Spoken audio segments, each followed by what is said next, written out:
Welcome back, basketball fans. Welcome back. Man, it's been a minute. I've not uploaded in a few days now.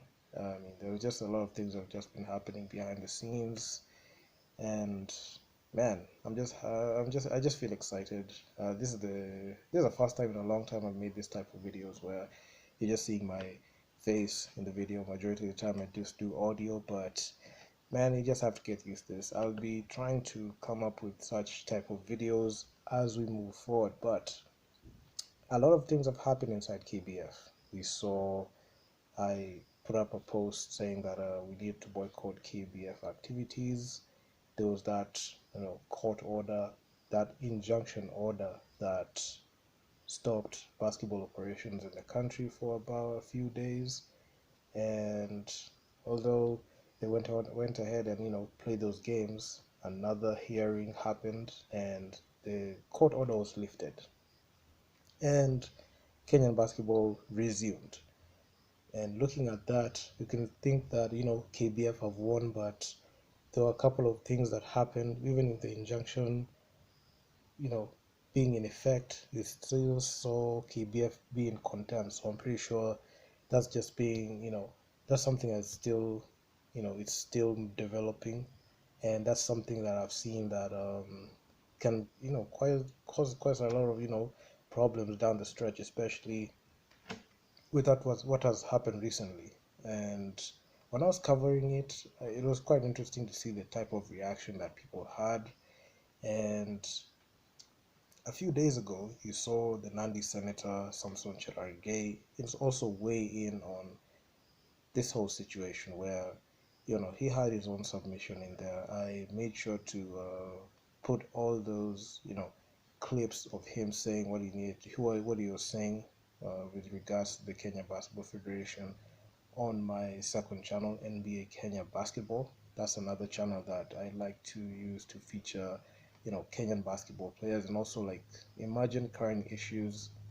Also been working with Fallen One. Also, the last time I was there, I did a podcast with them about 2 weeks ago, and it was awesome because we just got to debunk and also had Dikembe on the phone just to talk about everything. And I must say, Kenyan basketball, I just feel like there's just a long way to go in terms of being professional, in terms of being like a league that is futuristic, looking at the future.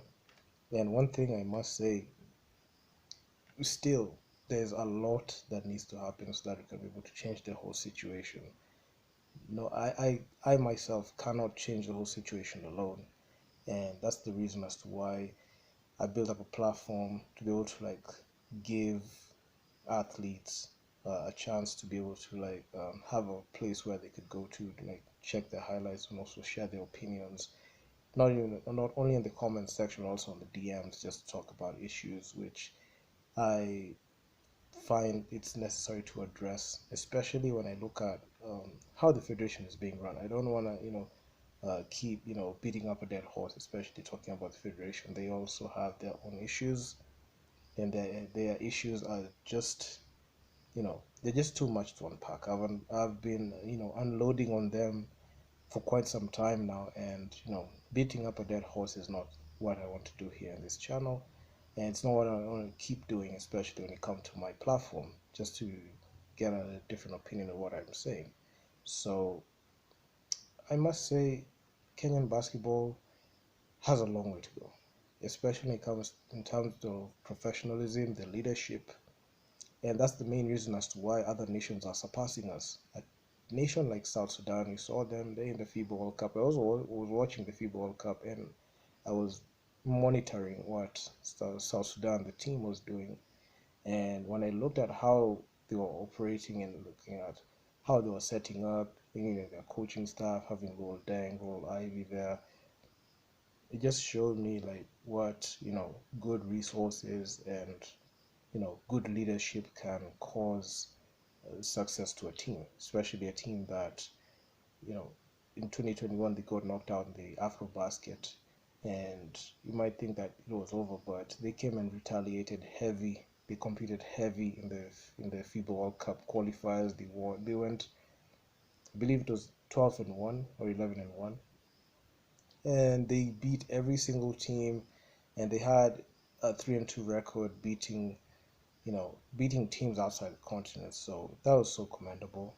When I look at that, I just feel like they knew what they were doing, especially when they were playing and they're gearing up and what they needed to do and the mentality that they had. When I look back at my country, we got knocked out in the quarterfinals in the FIBA African. I mean, FIBA African, it's like a subsidiary tournament for teams that couldn't make it to anything. So they just wanted the FIBA didn't want to leave any nation out. So I mean, it was just embarrassing. I know 2019 we went and won the finals. I not even won the finals. They've made to the finals but got blown out by Congo DR. But that's 4 years ago. A lot has changed in 4 years. We went to the FIBA Afrobasket qualifiers. We laid an egg there, although we were able to qualify. But man, it's still there's still a lot of things that we there are a lot of things and a lot of flaws that we had. When you look at even the actual Afrobasket performance, it was not the most impressive. Actually, it was the worst. We only had one win. It was coming off, and we were winning against a team that also had a similar record to us. They were 0-2 at the time. We never beat any powerhouse team. And looking at even their performance in the FIBA World Cup qualifiers, I covered it extensively in multiple videos I talked about, and you also make sure to check them out as well because I went into full detail. But long story short, there was so much controversy and so much issues that were plaguing the team, both on and off the court, especially coming from the best player and changing the coaching staff, which was a huge blow, and we were not able to recover. So went 0 for 6, and in one of those games that we lost, it was a walkover. So it was actually pretty embarrassing and put us in the worst position ever, especially in an international tournament. Having a walkover like that, it just gives a very bad taste, to FIBA, and it embarrasses us in the process. And yeah, I mean, it's just the same thing. And looking at the way South Sudan they just looked, you know, better than us. And the comparisons will always be there because we made fun of them in February when Team Kenya beat South Sudan twice, the women's team, especially in Zone 5.